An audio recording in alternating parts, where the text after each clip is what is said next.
मिरज शहरातील वार्ड क्रमांक 5 मध्ये सध्या गंभीर परिस्थिती उद्भवली आहे। निचऱ्याची योग्य व्यवस्था नसल्यामुळे आणि मोठ्या प्रमाणात कचरा साचल्याने परिसरातील रस्ते, घरांसह संपूर्ण परिसरात पाणी साचले आहे।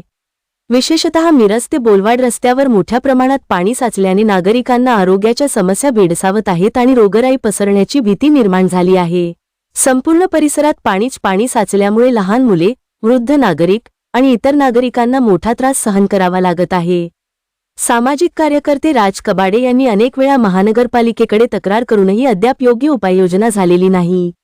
यामुळे संतप्त नागरिक आक्रमक होत आहेत आणि प्रशासनाच्या दुर्लक्षामुळे नाराजी व्यक्त करीत आहेत।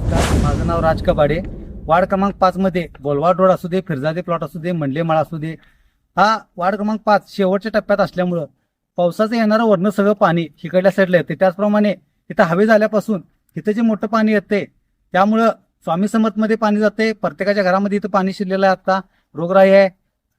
वारंवार आम्ही महानगरपालिकेला 2 ते 3 वेळा आतापर्यंत अर्ज दिलता की पाऊस मोठा पडायच्या आधी तुम्ही हे काढून घ्या। हे काढून घेतलं असतं तर आता ही परिस्थिती निर्माण झाली नसती। त्यामुळे माझं अजून आज सुरुवात केलेली आहे महानगरपालिकेनं काढायला, पण माझी एवढीच त्यांना सूचना आहे की आता हे नुसतं वरचं पाणी जाय एवढं काढून न जाता पुढे आता जी घाण आहे ती कोकलेने पूर्ण काढून, आणि हा पूर्ण इथून वडा जात असल्यामुळं त्या वड्याला जाणारं जे पाणी आहे त्या वड्यात जी घाण आहे ती पहिला काढून घेणं गरजेचं आहे। त्याचप्रमाणे वडा तो कात्रत चाललाय।